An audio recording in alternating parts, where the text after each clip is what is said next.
where President Zelensky says a Russian bomb has hit a blood transfusion centre in the northeast, killing and injuring people there.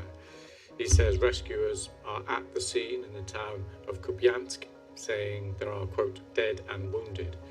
The reported strike has happened shortly after Ukraine says missiles hit a facility which manufactures engines and aeroplanes and helicopters in the country's west.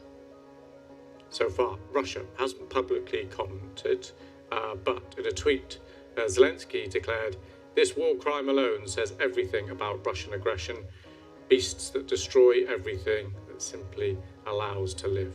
Defeating terrorists is a matter of honour for everyone who values life." Well, here's our Ukraine correspondent, James Waterhouse.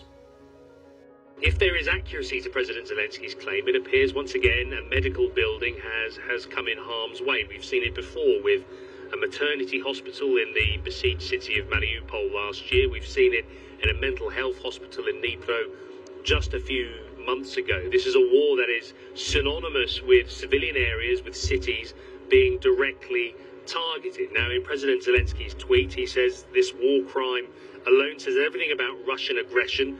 He says defeating terrorists is a matter of honour for everyone who values life. Now, this is typical rhetoric you get from President Zelensky as he tries to boost his country's morale under this sustained kind of attack. We're told there are dead and wounded, but we don't know much outside of President Zelensky's tweet. Thanks to James for that. Well, earlier I spoke to Colonel Brendan Carney, former Chief of Staff for the US Marine Corps forces in Europe. And I started by asking his thoughts on Russia's strategy here. Well, it's hard to define their strategy. They are very much in a reactive mode, and I see this continuation. Sadly, it's been going on now for well over a year, where they are targeting these medical centers, schools, places that are full of non-combatants. And according to international law and the law of war, that's not the places you target. So it's, I'm not sure what Putin has got up his sleeve here in terms of what he thinks he's going to accomplish. But sadly, I think all it does is embolden the resolve of the Ukrainian people. And good for them.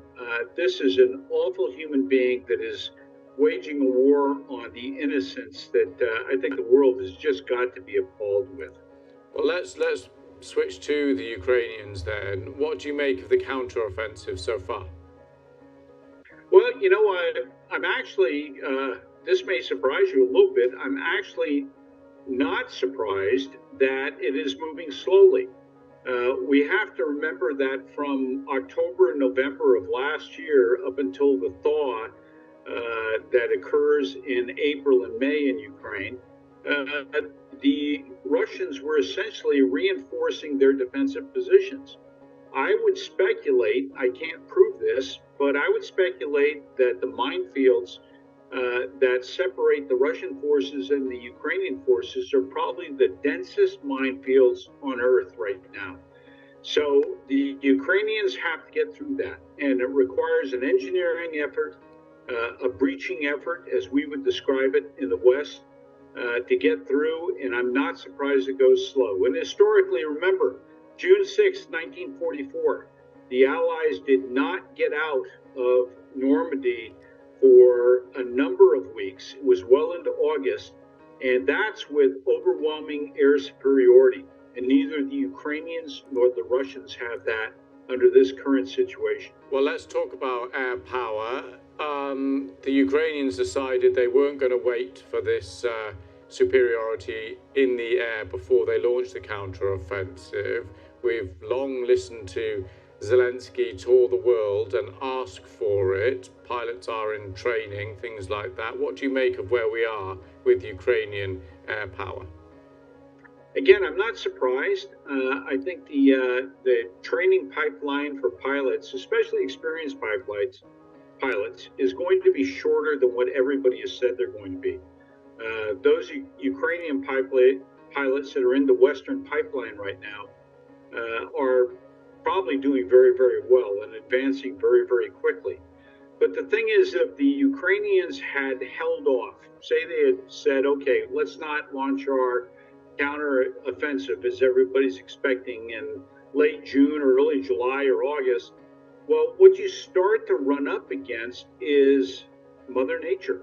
And that's what they are having to deal with. We're looking right now at superb weather, and it will continue through the remainder of August and September. But once you start to get into October, you start to play a dance with Mother Nature in terms of when does winter start coming in.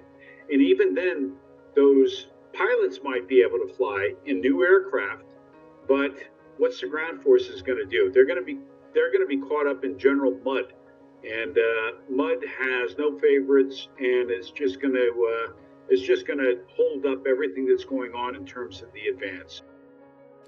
Well, we're going to stay with the war in Ukraine because Saudi Arabia has been hosting talks aimed at finding a solution to the war. Senior officials from some 40 countries, including the US, China and India, have gathered there to try to find a peaceful settlement, though Russia has not been invited to take part.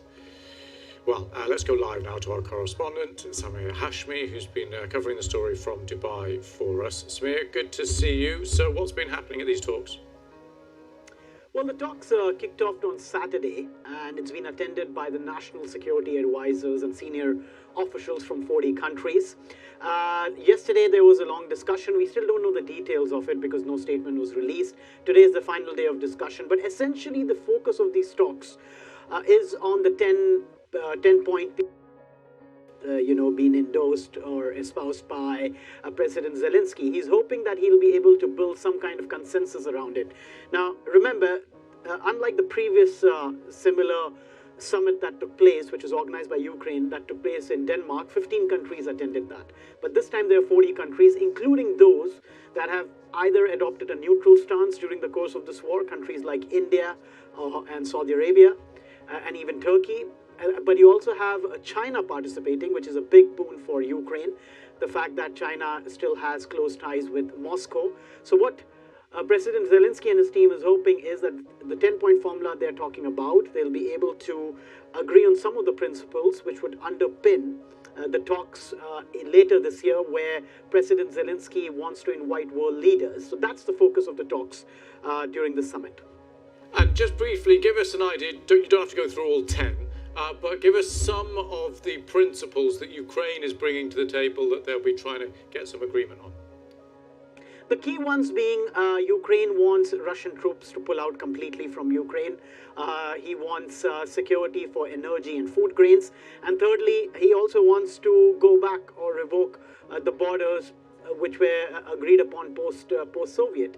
So these are the three main conditions. Now, I think the Ukrainians and even the Western allies expect that all the countries, especially the countries like China, India, will not agree to all those points, but hopefully they will come to, agree upon some of them. And one of them, another one which I missed out, was the integrity of the territorial integrity of Ukraine. That's very important to President Zelensky's team. And I think that is something which most countries agree on. It's just about how do you go ahead. Remember, what he's eventually hoping is that if some of these countries agree to the formula that's been presented, then they can kind of influence Moscow, Kremlin, to come to the negotiating table.